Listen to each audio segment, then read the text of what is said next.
Welcome, guys, to the Macros Bodybuilding and Powerlifting podcast. First of all, I just want to let you all know that we still are running the competition for the free ebook, my ebook, Get Big, Stay Lean, and also Renaissance Periodization's nutritional ebook about healthy eating. That will be given away, I think it's St. Patrick's Day was the date I was giving away. I don't know what date that is off the top of my head. But apart from that, to get a chance to win that, need to review the podcast over on iTunes, and now I'll be releasing who's winning it over on Facebook. So anyway, without further ado, I want to introduce our exciting guest, who's also a friend, as I train at the same gym as Lawrence Farncombe coaches out of. And so I just want to give a brief introduction, and I'll allow Lawrence to add anything that he wants to add to this that he deems pretty important.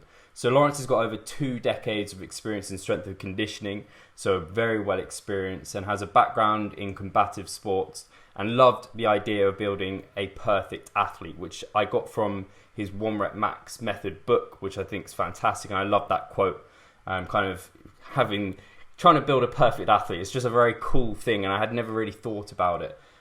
So he's competed raw at national and international meets himself, so he's got experience in the field. And is currently the head GB powerlifting coach, and has played a pivotal role in their success internationally, and has some tremendous athletes. And I know he cares a lot through his athletes, which I think I really, really like about Lawrence himself. So is there anything you want to add to that, Lawrence, or is that... Oh, that was great. That was a great intro. A lot of that I forgot. Yeah, for me, even having met you personally, I know how much you care for your athletes and how much you really, really have passion for the sport of powerlifting. And I think that kind of really comes across within your book, which I think is fantastic, and we will touch on that. But what I really wanted to get into is, I think a lot of people, and especially as powerlifting is becoming more and more popular, people are getting more into it, they may try and think they're doing powerlifting, but they may not understand, especially peaking and the kind of lifting 1 Rep Maxes, which is in a sense what powerlifting is. If we get as specific as possible, that's what it is. And obviously your book is probably one of the only books out there that is specifically about peaking for powerlifting. And so the first thing I wanted to get into is basically, what would you deem as the biggest difference between kind of generic strength training, which is probably kind of the majority of your powerlifting career, versus peaking for powerlifting? What do you see as the biggest differences between the two? Yeah, I mean, obviously, as you know, you're a knowledgeable guy. So, when it comes down to building strength, you're building that foundation, So admittedly, a lot of the time in training, you're going to spend building that foundation. So if it's GPP, general preparation, where you're looking at limiting factors, whatever they may be, strength deficits, whatever, intrinsic faulty mechanics.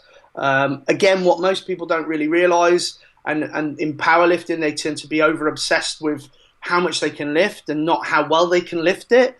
And that's a big limiting factor too. You might be genetically really well endowed, but at the end of the day, if you're not technically very good, then maybe you want to spend more time looking at improving your technical ability so that isn't the limiting factor or create injuries or plateaus, whatever it may be. Mm-hmm. So I guess going back to your question is, most of the time you are looking at spending in those kind of functional hypertrophy or just pure max strength kind of levels where you're building a base. Mm-hmm.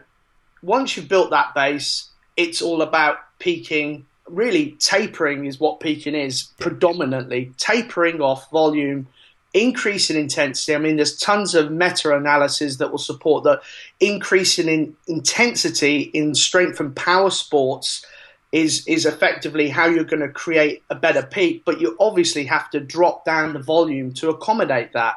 And possibly you need to look at training frequency. When it comes down to training frequency, if I'm increasing the intensity, should I be squatting 3 times a week? You know what I mean? Mm-hmm. Is my nervous system, now it's so taxed, is it really recovering well enough for me to squat 3 times a week? Is squatting 3 times or 4 times a week bad or good?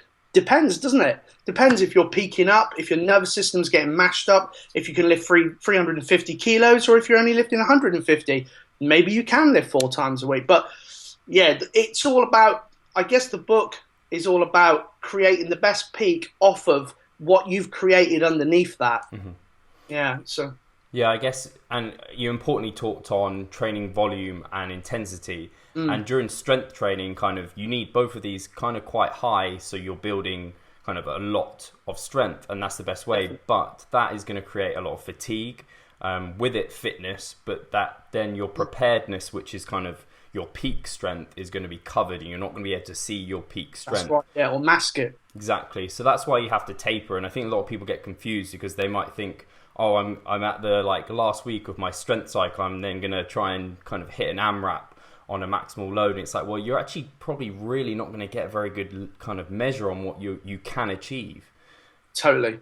Yeah, and like I say, what the benefit behind that is it's very little. In reality, you're creating more fatigue, and then if you are going to try and peak up, what you'll do, your body's probably struggling to recover from is the fatigue from that last AMRAP, like you're saying, maximal amount of reps that you're going to perform, and the value goes right down. And also, you got to go back to movement pattern and look at that is doing the most amount of repetitions possible on a lift that you're going to test your 1 rep max really that specific or really that valuable to the sport.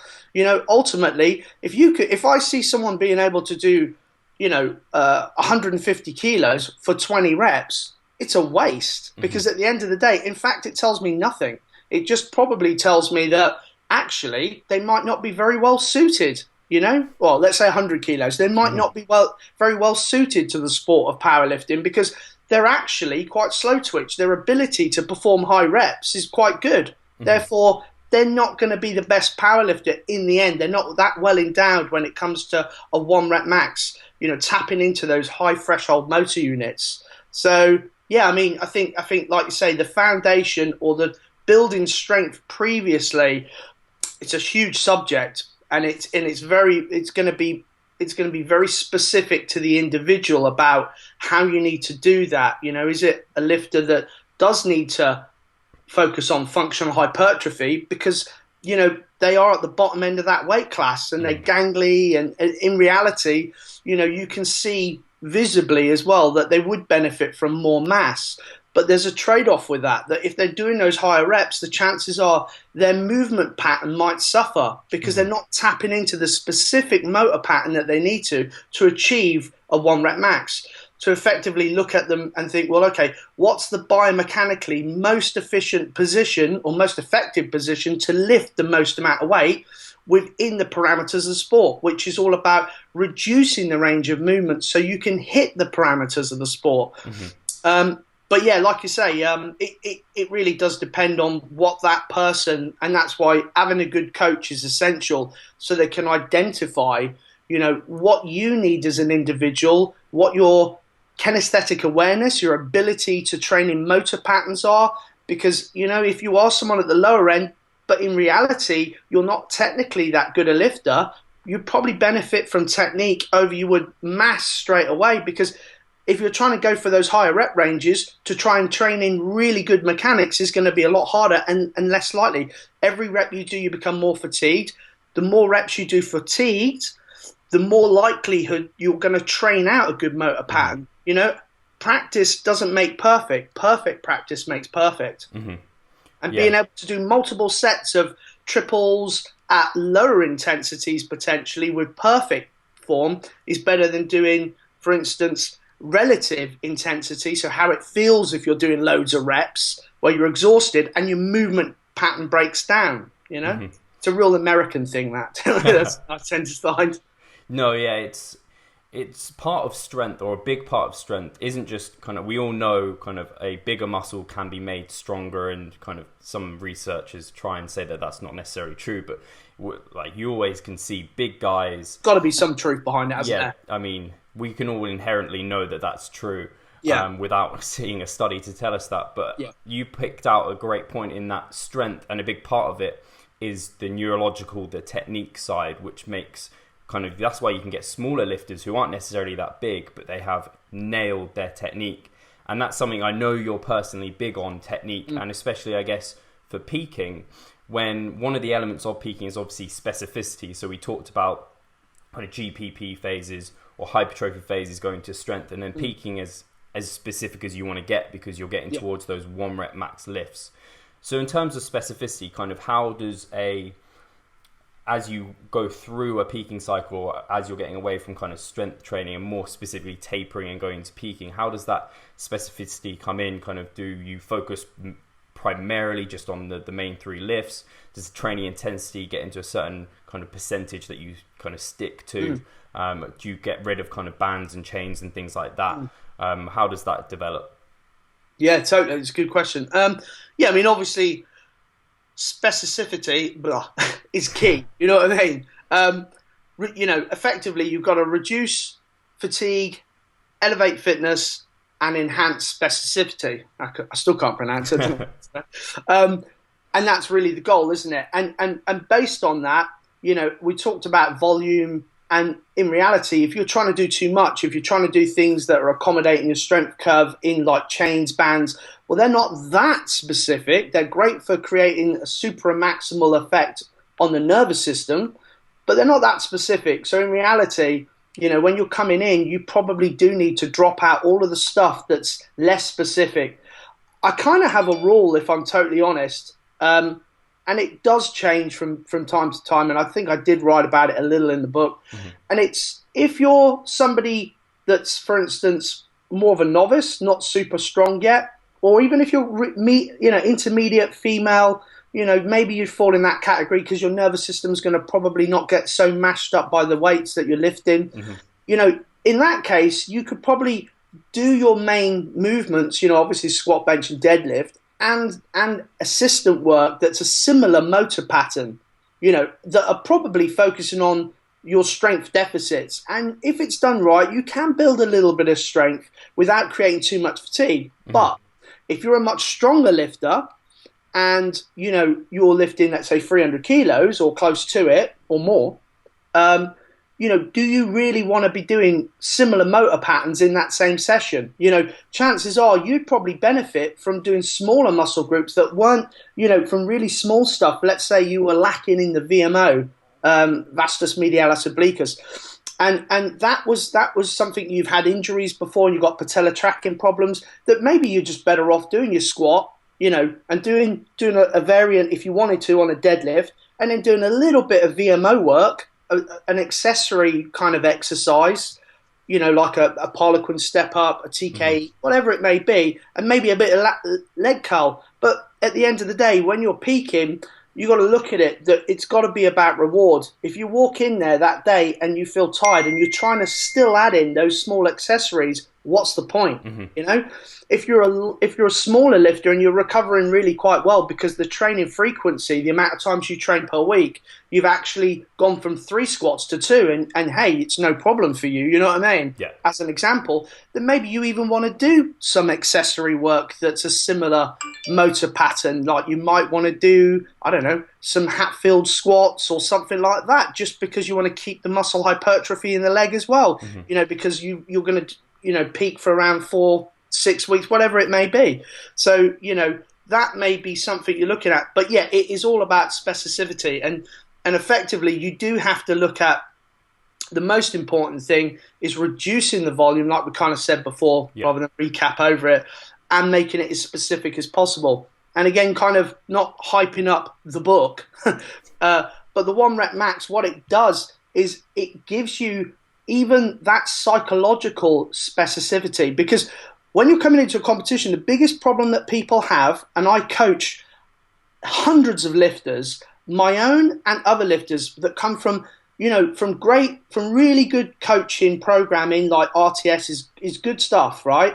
And other stuff, like Bryce's stuff is great as well. He does a good job of programming. But sometimes what you find is that, if they're working on RPEs too much, and they're not getting that psychological aspect of walking in the gym and fucking knowing, sorry about the French, and sorry about that, we're explicit, and knowing that you got to nail a max triple or you got to nail a max double, and if it goes fucking wrong, it goes wrong. You know what I mean? And they're your predictor lifts, but that's not just about giving you better knowledge about attempt selections and where you should aim. It's also about creating that same psychological state every other week, so that effectively you know how to handle those nerves, how to handle that adrenaline, and that is specific. So we're going back to really your question. It becomes specific because you've gone in there and you've got this emotional attachment, and you want that triple because that's going to point you in the direction of what your single is. Yeah. So that specificity and a psychological aspect, and that's something that a lot of lifters again don't do enough of. That in reality they come in, they RPE it. Oh yeah, it's an RPE. They get a bit psyched up, 9, maybe it's a 9.5, but they know that they're not going balls out. Now, I'm not saying to a point where the technique's breaking down, it's dog shit, because that's not going to get you anywhere. But they know they need this, you know, and even an RPE 9.5, you know that you're leaving a bit in the tank. You know what I mean? So, yeah, you probably are, and if you're a strong guy, you have got to get psyched up, but not to the same level as a max triple. And if you look at most of the Europeans, I mean, bear in mind, we've been doing this as long as the Americans, not knocking the Americans. But if you look at most of the Europeans have been doing max triples and max doubles to estimate competition 1RMs for a bloody long time. And they've been good at it, really good at it. And some of the most knowledgeable people in powerlifting come from Europe, believe it or not. You know what I mean? And that's a fact. You know, they might be in Denmark, you know, they might be all over the place, but they do. So we in Europe, that it's been really great for that we've been, you know, and that we've got that specificity about max triples and max doubles. And I picked this up a long, long time ago from really great coaches in this country. And those guys had been around a lot of the really great coaches in Europe and Russia and all the rest of it, you know. And I think sometimes people are forgetting their roots and forgetting that specificity is really, really fundamental to achieving a 1-rep max. But going back to the actual training specificity, yes, it's all about focusing more on the main lifts. You know, don't waste your energy on doing too much accessory or assistant work, you know. But, you know, in some cases, you might find if you've come off of a really high volume style training that you can do a little bit more. If you haven't come off of something really high volume, something more maybe a modified West Side template, West Side style approach, then, you know, it's probably not ideal for you to start adding in more assistant and accessory work. You just want to keep it, you know, and the most important thing is you want to walk away from most sessions feeling like you had a little left in the tank. Because at the end of the day, you're trying to create the ideal environment to peak. And that's, you know, that's really what it's all about. Yep. Sorry, a little off subject there. No, it was great. Really, really interesting. And I think touched on some key points, and like we kind of have, hopefully the audience have kind of got away from this, that the peaking process is obviously that enhancement of specificity, bringing down of fatigue, and trying to maintain fitness, because that's probably the hardest part, is trying to maintain that fitness, which is what you're talking about. And talking about bringing down fatigue, that's all individual to the lifter. So if someone is kind of very novice, they're probably not going to produce that much fatigue that's going to take that long to come down all the time. So they can have like a shorter taper and a less kind of, maybe even a less specific actual kind of length of period of time that they're tapering as well. Whereas when you're more advanced, the more you can lift, these things need to be more specific. You need to take more care over them. Yeah. And I think you've also got the taper, which, like you said, was, you know, the greater volume you did in the previous taper means that probably the peak, you know, so the greater amount of volume did in the previous phase, the greater the taper will be. But there again, therein lies a real big problem, that you can taper your nervous system, but there again, if it's more than a long period of time without enough volume, like you say, you lose your fitness. So, and especially unenhanced, this is the problem. Again, there's way too much information out there from lifters that isn't specific for unenhanced lifters.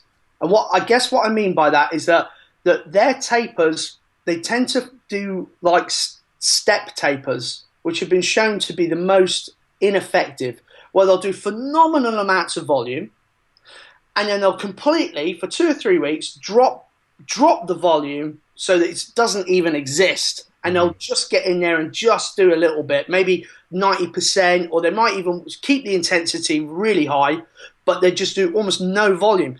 But because they're enhanced, they will not be, they won't suffer from muscle atrophy, and they won't be, losing that fitness quality that they spent so long trying to build up.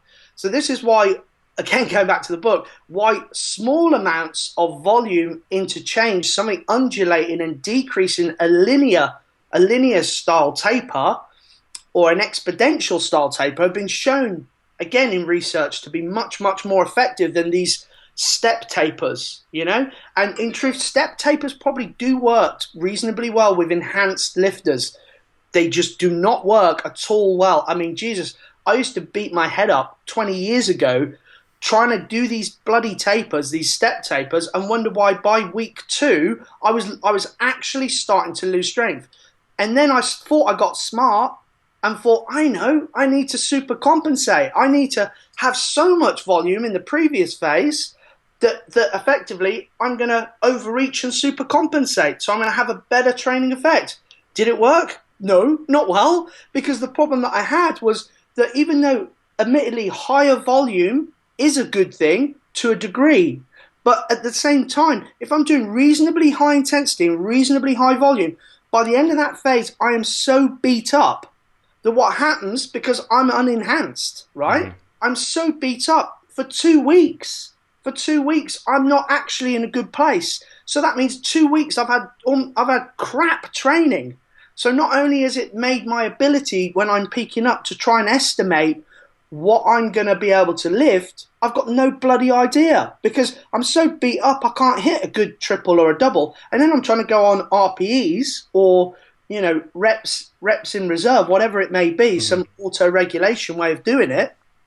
And I'm still screwed because now I'm thinking, 200, let's say, is RPE 9.5. But really, if I hadn't beat myself up so bad, I'd have a better idea of what my attempt selections are. And the problem is, again, because you're unenhanced, you're going to find that 2 weeks is just too long to completely cut volume. It is just too long.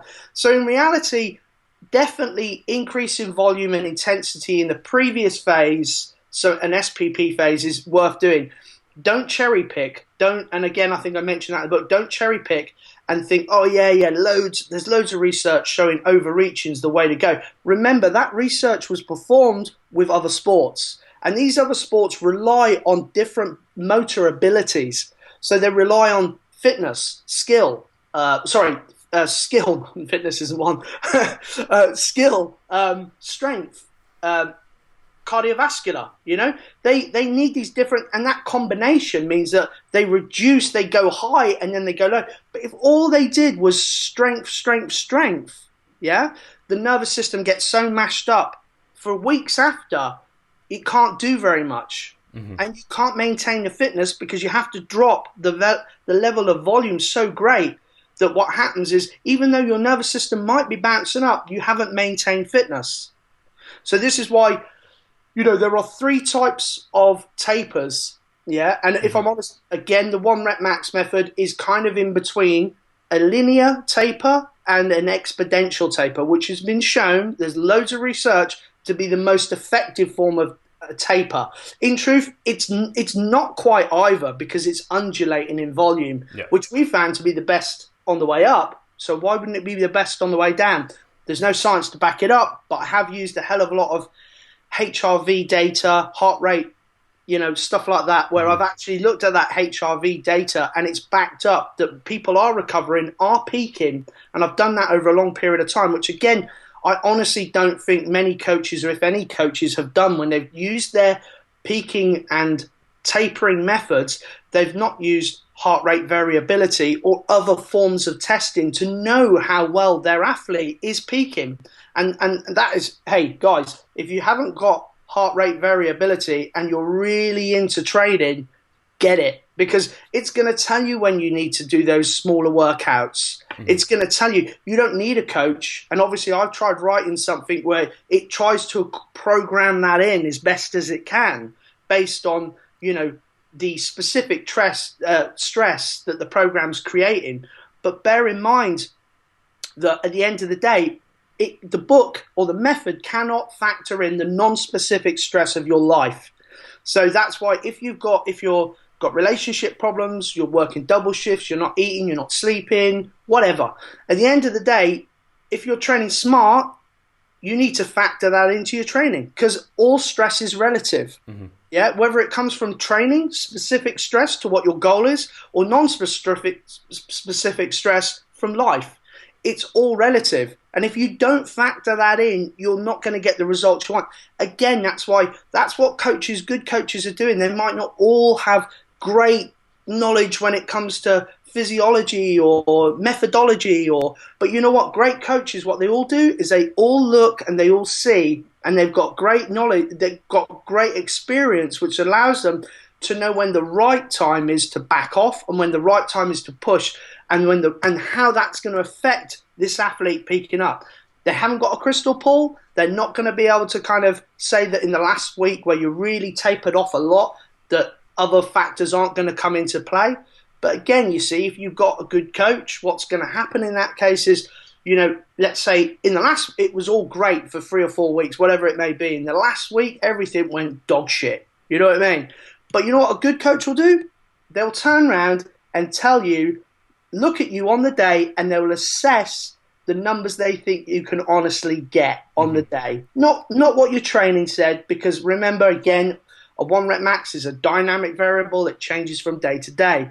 And I read something online a while ago from Matt Gary, and he basically put something into words that I'd been thinking. I'd never really put it into words. And I thought to myself, you know what, he's hit the nail right on the head there, And he said, a good coach, good handler, good competition coach, if you're going to get good attempts, it's all about not having an emotional attachment to a weight. But where I'll add to that is, you want your lifter, or if you are the lifter, you do want an emotional attachment. If you don't truly believe you can do 250, you ain't lifting 250. Even if your training says you should, you ain't doing it. So what a coach does, or a handler, is looks at that and turns around and says, you know what? You ain't got that today. It's better to get 3 lifts. You're going to build a better total. You might medal, you know what I mean? In the individual, if you're an international, or overall in your total, you're not costing a total.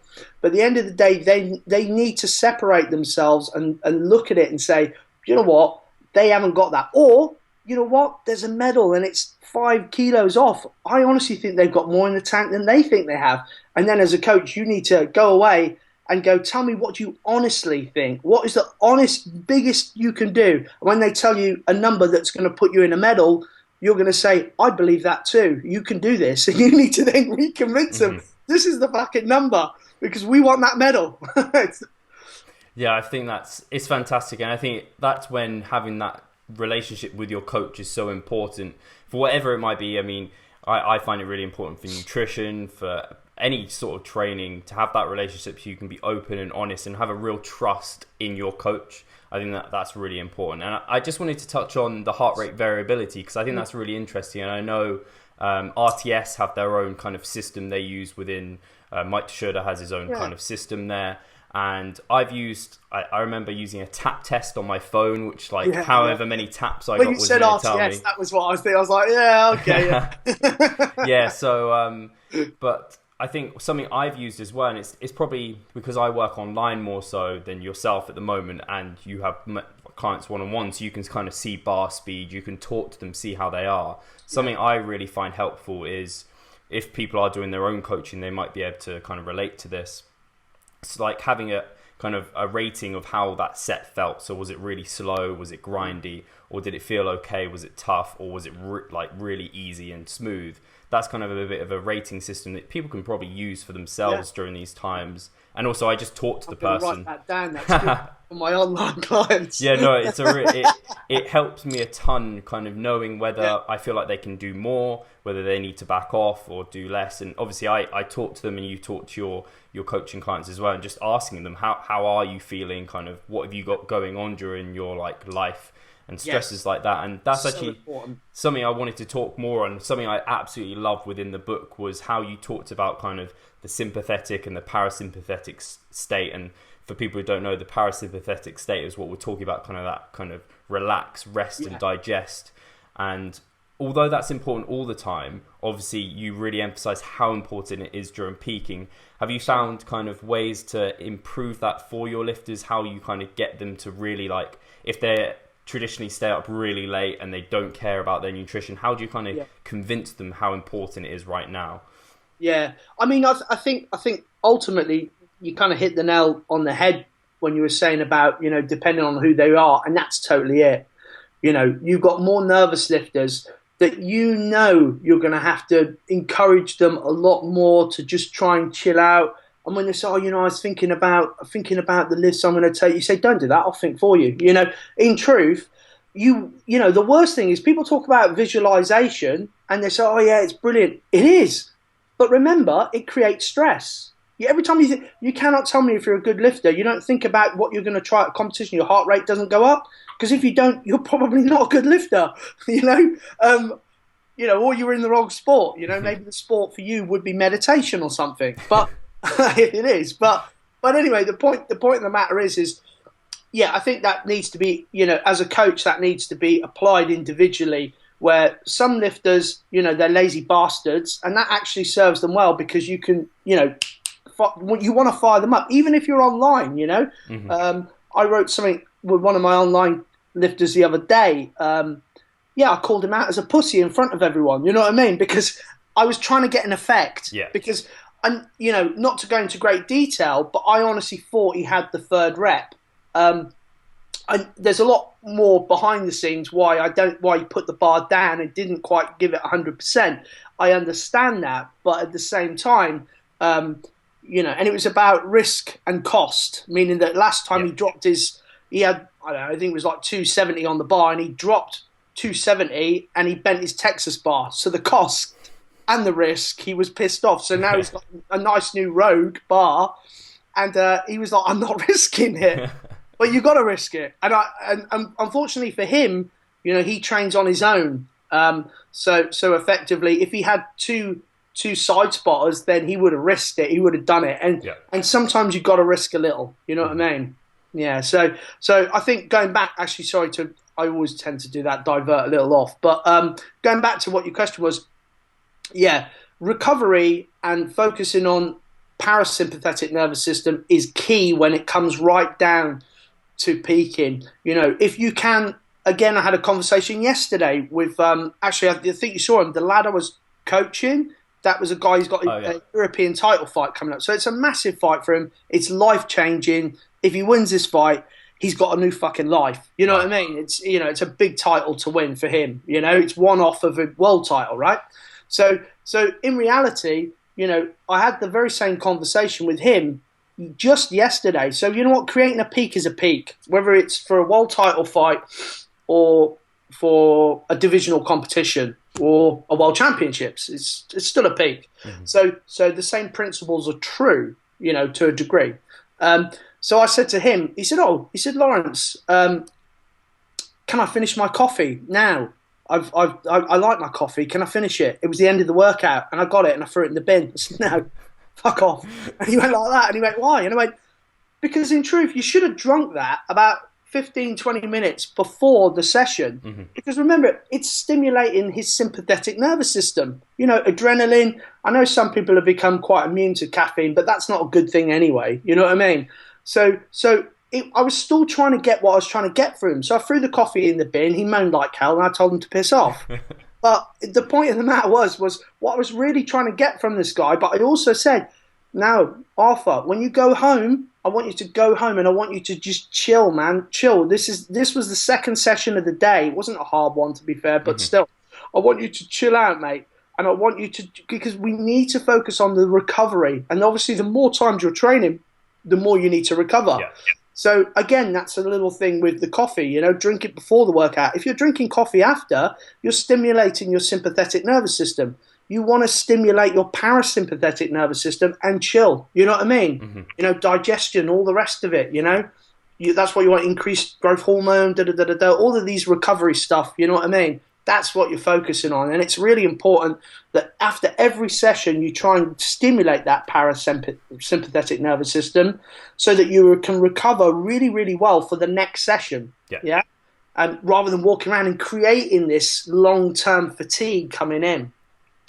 I think that answers the question. No, definitely. And I actually remember we had a conversation about seeing the weightlifters in the Olympics and how you see them do their lift, they get fired up, they might like celebrate a little bit, or some of them don't even celebrate, and they're just back really chilled out because they know they've got to lift again, and that's the best way to rest, recover, and to be honest, I guess you'd agree as well. Whenever we train, after our training session, we should try and chill out at least for like a period of time after that, because that's when the body wants to kind of recover, grow the most. Yes. Of course, it's doing it all the time. We should try and kind of be chilled out as much as we can. And I know. I remember that conversation with you. Yeah.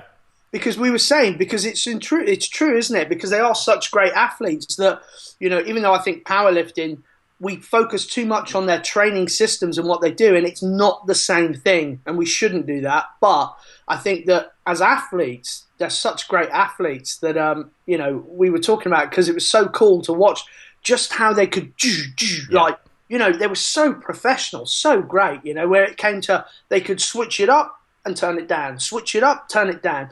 And again, you see that with really great powerlifters. But, you know, I mean, when it comes to professionalism, powerlifting is here compared to weightlifting. When it comes to the athletes, I mean, bear in mind their pedigrees. A lot of them have started since they're like 10, 8 years old. So, of course, there's a difference. But we are starting to see those thoroughbred pedigrees coming into the sport of powerlifting too now, that started at these sort of younger ages of 12, 13, and they are amazing. You know what I mean? Yeah. They really are. But yeah, that was a good conversation. Not saying that powerlifters aren't professional, because they are, but I'm just saying that obviously, if you've done it since you're 8 years of age or 10 years of age, you know, you're another level. You know what I mean?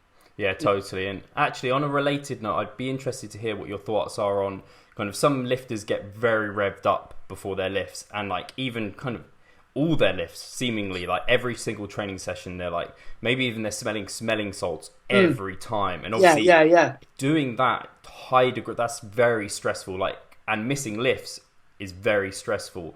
How do you balance that? And especially in peaking, kind of, because I guess some people would be very tempted to use these sort of methods a lot, but obviously that's creating a lot of fatigue. And I know you've said how, and within the book you really emphasize this, which I love, there's a strong avoidance on failure, because you're training to succeed, not training to fail. And I know that was quoted within the book, and these things are very important. So how do you advise your lifters in terms of smelling salts, in terms of how revved up they get for lifts? Is it the rep maxes that they go for, or how does that kind of develop in the training? I think me personally, I don't encourage my lifters to use smelling salts. Simply, I've only got one lifter that does, and that's just because he comes from a different background, a strongman background, where he's so used to it that fair enough to him. So I've not got a massive problem with it, I'll be honest. But for me personally, if I'm there early enough, as a coach, I'm trying to teach them how to switch on, you know? And if they can't do it, if they're trying to use external factors like getting slapped around or you know, and that, if it works at the end of the day. But, you know, if I'm there early enough, I'll coach them how they can do that. You know what I mean? In that they can psychologically switch in, and that's part of what a good coach needs to do, you know? And I think like you said, there is a cost. And there's a definite cost, and hence why, again, the 1 rep max method is you're doing you're exposing yourself to kind of that absolute height every other week, not every week, you know, where you are absolutely psyched to the point where you're going to nail a max triple or a max double or a max 4, whatever it is. But there's a cost to it, and that's why that session, the volume's always very, very low. You know, and it's not done again until every other week. So you've got a whole week. You know, if you're getting like you're going with as well, I'm guessing, if you're super psyched all of the time, then again, cumulatively, how's that going to affect you? You are creating fatigue. So at the end of the day, you know, you do want to get psyched, but at the same time, there is a cost, and you've got to realize that. You know, is it the same with every lifter? No, it's different, because in truth, I've got a really great lifter. I mean, she's not won stuff at a high level yet, and I imagine she will. But I was sat there one time and there was another lifter comment, "Oh, she's a bit too psyched up," she was saying to me. And I went, "Is she?" And she went, "Yeah, yeah, she's too psyched up." And I went, "No, the difference is with this lifter, she can get psyched up, but she's still cognitive. So she's hearing all the commands and she's doing everything right. But yeah, she's crazy psyched up. You know what I mean? But it's the competition. Do you know what I mean? I don't mind, Do I want to chill her out in between attempts? 110% I do. There's going to be a cost if she keeps getting this point. But there again, if she's cognitive and can do what she needs to do and she can recover and it's not impairing her lifting, go for it.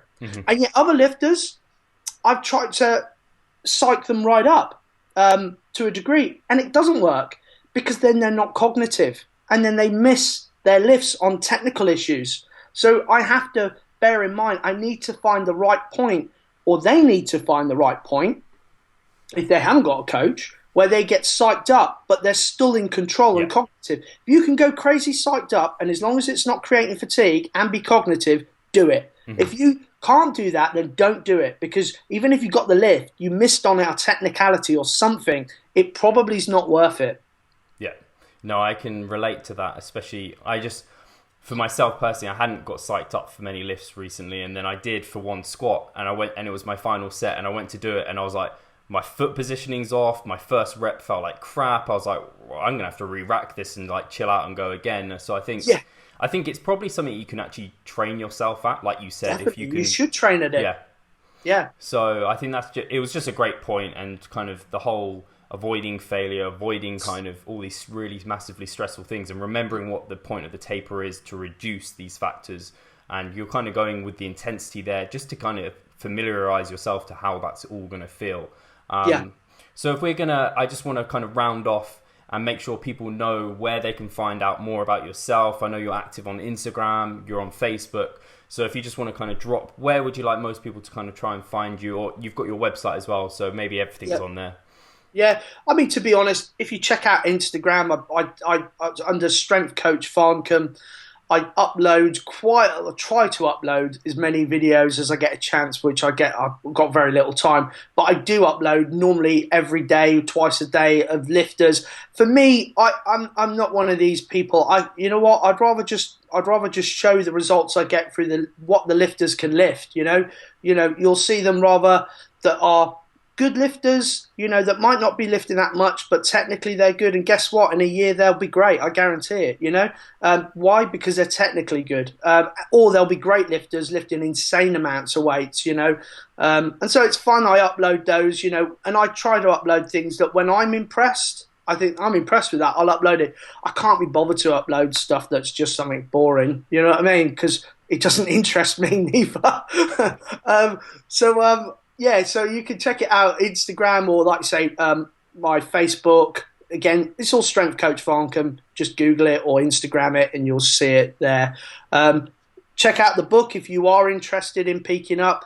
The real reason, the real reason I wrote the book was just because I found so many people didn't have a good strategy for peaking. In fact, they didn't even have one, to be perfectly frank. And even the really good coaches putting good information out there, don't ask me why. They seem to write tons of information on how to build strength, but never how to actually make it specific to a 1 rep max. So for me, I was like, I don't know why people don't write this book. Is it the only way to achieve a 1 rep max? Of course, it's not. Is it? Have I found over a long period of time, nearly 20 years of different versions, to be one of the most effective? Yeah, I personally found that. Is it the only one I run? No, but in truth, I tend to use this one because it gives me definitives about attempt selections, and also it creates that, like we talked about earlier, that psychological But rather than keep going on about the book, if you want to check it out, right there, I've got one in front of me. There, check it out. It's it's a fun read. Even if you've got a really great method that you've found excellent to peak up with, great, I'm happy for you. You might want it. There's tons of information. We've got interviews with Ray Williams, Kimberly Walford. I'm lucky enough to have got those interviews, Owen and Stephen Manuel. So, and lots of insights, so it's worth a checking out. It's probably a nice book to read in powerlifting world, I guess. Yeah, I thought you get it and enjoy it. I think it just, from someone who I'm not necessarily like, I've only competed in powerlifting once. I worked with a number of powerlifters, and it was just nice to see an experienced coach talk about their methods and kind of what they've experienced within the field, just from that kind of understanding and reading about these different things. And it was just very nice. So whether or not I will 100% use the system, I will definitely be using elements and lessons learned from it for sure. Yeah. Whether kind of, I think anyone can benefit from it. The book has the most value. It's, if you want to use it as a cookie cutter method, even though I wouldn't say do it exactly, you've always got to make it specific to you. Don't get me wrong, but the principles you might want to use, and say, right, I'm going to max triple as a predictor lift and then volume double, whatever it is, But if you are competitively lifting, what I've done is I've tried to put a lot of information just as general coaching at the international, at the elite level. And things I found out, I'm still learning. There's some great people in this country. A lot of the really top coaches are the ones you probably don't know the names of. Actually, I do mention a few of these in the back of the book, to be honest. And a lot of the coaches in the UK for powerlifting that you probably might have heard of probably don't produce, as many. They tend to be more internet sensations than they are actual. And I think even that goes with America. I mean, you have got some great coaches that do produce great lifters, but there again, there's a hell of a lot out there that are phenomenally well known, but you think, yeah, but who actually have they produced? So yeah, I'll make sure all the link for the book or everything, right, all of your Instagram, Facebook, website will be below, so people can check those out. And I just want to say a massive thank you to yourself, Lawrence, and hopefully people will really take something away from here. So yeah, thank you everyone for listening, and take care.